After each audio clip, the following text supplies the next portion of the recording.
Hey guys, I am Dani and welcome here to Summer Skye Gardens. So in case you are new here or just found this video, I own a flower farm in Splendora, Texas, which is right northeast of Houston. We grow a ton of flowers out here. I sell to florists, I sell retail flowers, bouquets, I have bouquet subscriptions, I have a large U-pick field. And, because we're growing so many different types of flowers virtually all year long, it was super important for us straight away to put in a walk-in cooler. I don't have like refrigeration available to store my flowers. And, if you don't have the capability to store flowers, you're going to end up losing a lot that you can't sell right away. So we decided to invest in building a walk-in cooler. So I figured that today would be a good opportunity for me to show you how it looks, what exactly we did, how much money we spent on it, and how it's working so far. Just remember, if you like this video, give it a big thumbs up. If you have any questions, comment below, and let's go inside. So we were lucky when we bought this property, it already had this really big shed on it. In fact, it had two sheds, and this one was already powered with electricity and had an air conditioner. So I kind of lucked out with having this in place. But if you're wanting to build a walk-in cooler, there's kind of two options. You can use an existing space somewhere on your property, or you can buy, a shed or like a straight build walk-in cooler. So I'm just going to kind of show you guys how I built inside of a shed that was already here. I'll talk a little bit about the CoolBot as well as the air conditioner, and kind of take you through the process, and we'll go inside and take a look around.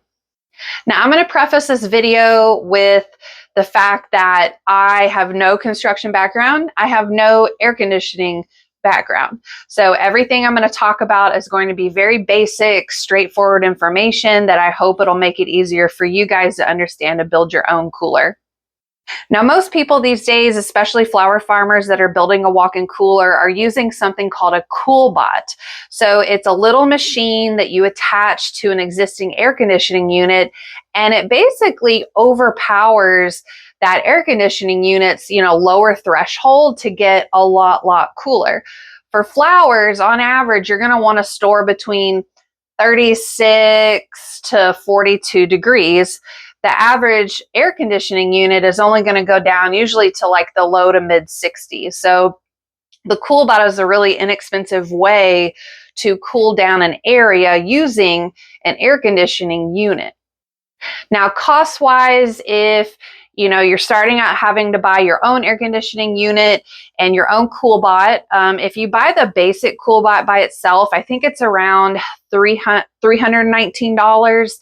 I got the one with Wi-Fi capability, so I can hook it up to my phone, which I haven't done yet and I need to do. That was $419. And then the air conditioning unit you want to buy depends on the space that you need. The smaller the space, the less powerful, so the cheaper. The bigger the space, the more powerful and the more expensive.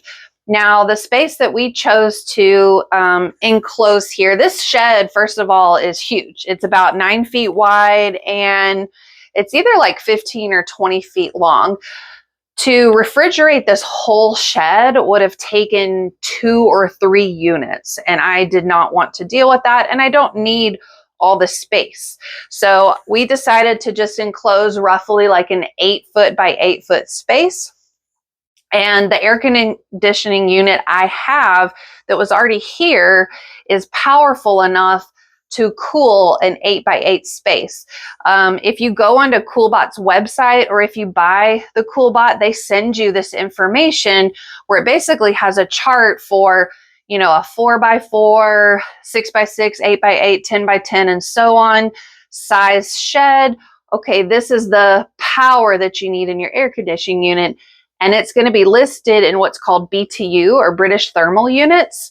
And it kind of ranges anywhere from 5,000 to, 20 or 30,000 units.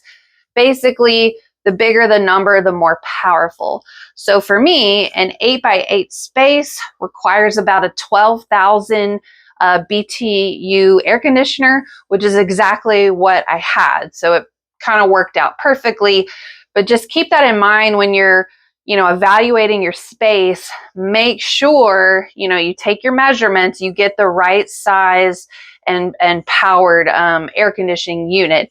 Now, this is a Medea unit, which is not like the best company, but so far it's working great for me. If you were to buy this new off of Amazon, I believe it's about like $450. So you could say this is kind of middle of the road as far as power goes. So if you wanted to do a smaller space, you could save a bit of money on the air conditioning unit. Of course, if you want to do bigger, you would have to get a more expensive one.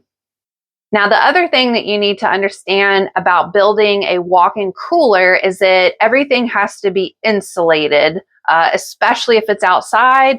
And I'm in South Texas. It gets to be 110 degrees outside in the summer. So I had to make sure that this was going to be very well insulated. And basically, you're looking for what's called an R value. That kind of tells you how much insulation you're going to have. The higher the number, the more insulation. And the minimum for an outdoor walk-in cooler is an R25 on the walls and an R15 on the ceiling and the floor. So when you're looking at insulation, you shopping online or in the store, it'll say like, oh, this has a value of R5. This has a value of R10. Well, okay, an R5 by itself is not going to cut it, but I could get that plus a 10, lay them on top of each other, and that'll get me an R15. So the more you layer, you can kind of add those numbers together to get to the desired insulation. And basically, it's just making it thicker. Okay, so once it cools down, it's going to be able to hold that colder temperature a lot better than if you had like just a little bit or a lower R value. You don't want your air conditioning unit, overworking itself and then freezing, crapping out. You don't want your electricity bill to be super high because it's having to work super hard. So yeah, understanding your air conditioning unit's capabilities, and then for the insulation, understanding the R value is super important. Now, the CoolBot, they recommend that you use like a rigid foam board, which I'll show you once we get inside. That is what's recommended for, being really cold, and it's not going to mold or hold on to a lot of moisture the way that like spray foam straight spray foam or fiberglass will.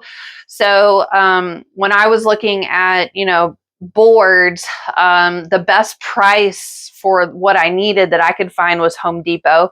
So I kind of went through and, drew out what I needed, how much of each project. So I had to do some prep work to figure out, okay, this is how much materials I need. I basically went online on Home Depot and ordered everything all at once. So I ended up getting free shipping because I was spending so much money. And then they delivered it here at the farm. So I didn't have to worry about, getting these big foam boards on a trailer or borrowing somebody's truck or these, long 2x4s.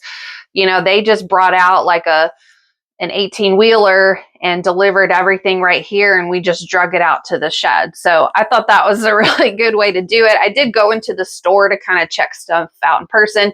And then, of course, there was a few instances where we needed this or that, or maybe we ran out of something just a little bit and we had to go get more. But mainly I ordered online. And for all the materials, including the door, like everything we used to build the walk-in cooler here, it was around $2,000. So that's not including the air conditioning unit. That's not including the CoolBot. And of course, that's not including the shed. So, that's definitely less expensive than buying a ready-made cooler, especially a walk-in cooler. If you go onto CoolBot's website, they have kits that they will send you to build a stand-up walk-in cooler. They start at $4,600, but I'm sure that's like super small, super baseline. So you could really spend a lot of money. I will say that's probably awesome because it all comes to you with simple instructions and you can get it up and built easy. But if you have a space that you can utilize, then I think this is, you know, a less expensive way to go. Is it cheap? No. Is this a big expense? Yes. But over time, like being able to store a lot of flowers in here and hold on to them to sell for later, you're going to make your money back very quickly.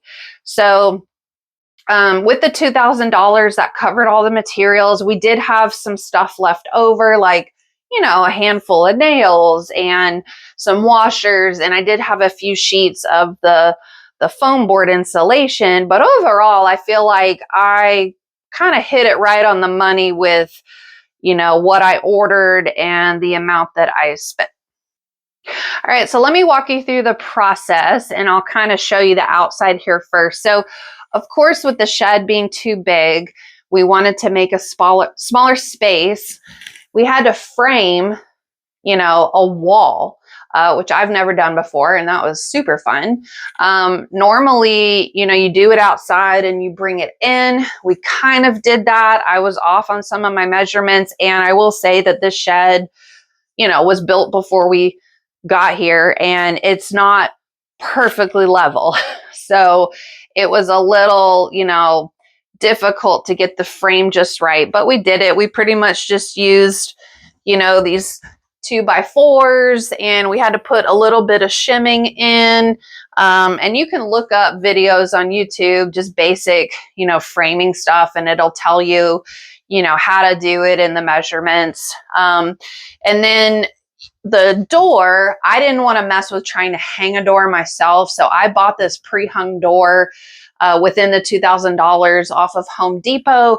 You want to make sure you get an exterior door because it's made to keep in or out, you know, cool or hot air, versus like an inner door is not going to have that kind of insulation. It has a steel exterior, and it was already hung. And then at the end, you know, I just added the doorknob and the lock. We did have a little bit of an issue getting it level so that it would open and close, but the door we actually put on last. We did the framing first and then started going inside and doing the insulation. And I will say that I definitely helped with the beginning part. I helped with the door. The insulation was almost all my husband. I'm super grateful because I had so much work to do here at the farm, and he would kind of take his off days and come up here and work for a little bit. And it did take a long time. I mean, the full build was stretched over like 2 months. Not that it's going to take you that long. I mean, he said maybe, I don't know, like between 40 and 50 hours of work, one person, you know, doing it by yourself. Could it be faster? Sure. But, you know, definitely it's going to take a bit of time, especially if you're just doing like a couple of hours a day. If you were to sit down and, you know, work on this like all day, every day, I mean, you could probably knock it out in a week, especially if you have help. But just keep that in mind. Things always take longer than you think they will, and something's going to go wrong. You're going to mess something up and have to redo it. It's just inevitable. So we definitely had that happen, especially here with the frame. But yeah, we got the frame up. That's the door. Let me open it up and we'll go inside and I'll kind of show you around. Okay, so here we are inside the cooler. You can see this is the wall AC unit, which is connected to the outside. I have my CoolBot right here. You can see this is all of the foam board insulation. And I definitely have some flowers in here, some tulips, which do wonderful in cool storage. Here's a bucket I just got yesterday of like some stock, anemones, ranunculus. So, you know, very happy to have the cool storage for all these flowers so that I can hold on to them and sell for longer. So let me flip the phone around and give you kind of a closer up look at this setup. All right, so we got AC unit, CoolBot powered in here. So you can see on the AC unit, of course it's set to on, to cold. You turn it down to the lowest temperature possible. So of course this one, the lowest it'll go 62. You want to have your fan set to high. You end up taking the outside filter off, and then it connects here with the temperature gauge and overrides on the machine here. And you set this, you know, wherever you want. I set it to 40 degrees. So it's 38, which is fine. It'll kind of power on and off to cool the place down as it needs to. But yeah, it was super, super easy and simple to set up. They send you instructions when you get the CoolBot on how to hook it up. It took me like, I don't know, 5 to 10 minutes. Really easy. But you can see here, this is the insulation, the rigid foam board. And let me show you right here.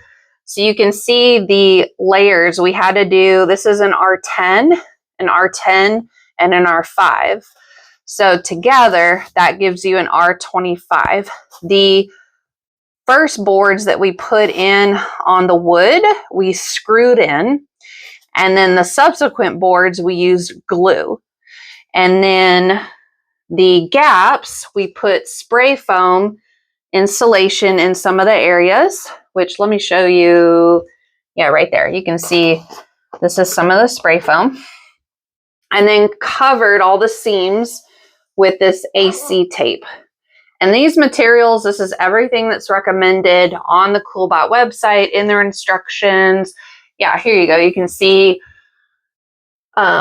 here's some of the spray foam, you know, putting it around the door. Is it the prettiest thing? No, but I don't care because nobody is seeing this except me and anyone that's coming in or out to get flowers. So, I mean, it took a long time to cut and get everything the right measurements. Of course, doing the ceiling kind of sucked because it slopes up. But like I said, my husband is the one who did all this, and I am so grateful for him because I would have done it, but it would have taken me forever. And then for the flooring, you know, we did, you know, layers of insulation on the flooring, and oh, there it is kicking it on. So it is a little loud, but you can see it started to creep up probably because I'm in here. So it turned it on to cool it down to 40. But for the floor, I needed something that was pretty sturdy, you know, waterproof, that I could walk on, because every time we were walking around on the insulation, it was cracking a little. So we got these rubber horse stall mats from Tractor Supply and just kind of cut them to fit. And they've been great so far. They can get dirty, no problem. Once I get these flowers out, I'm going to have to blow some of this dirt out. But yeah, I mean, you can see, like, here is the space. These are all the flowers I have in right now. At some point, I'm going to put in like a shelving unit, so I'm not having to like bend down on the floor. But depending on how much you're growing and processing, I mean, with shelving, you could store a ton of flowers in here. You could store bulbs until you're ready to plant them. So it's definitely got a ton of uses, and super, super happy that we have this here. Okay, so that is how we built our walk-in cooler and kind of all the different parts. I hope this video was helpful. If you have questions, maybe there's something I missed or just didn't think to mention, but comment below if you want to know more information. But like I said, you know, CoolBot is the way to go. I know a ton of people that have them and love them, and they have so much information on their website. They have a YouTube channel, and when you buy the CoolBot, they send you a lot of information on how to set it up, how to use it, how to troubleshoot any issues. We've been running ours for about a month now. I haven't had any problems. It has worked beautifully. The temperature has stayed great in there. Everything has worked how I've wanted it to. I've been able to sell some gorgeous flowers and make money using this cooler. So I'm very, very happy with it. But Thank you guys so much for watching. And if you have any suggestions for other videos you'd like to see, comment those below. But thanks for tuning in, and I'll see y'all in my next video.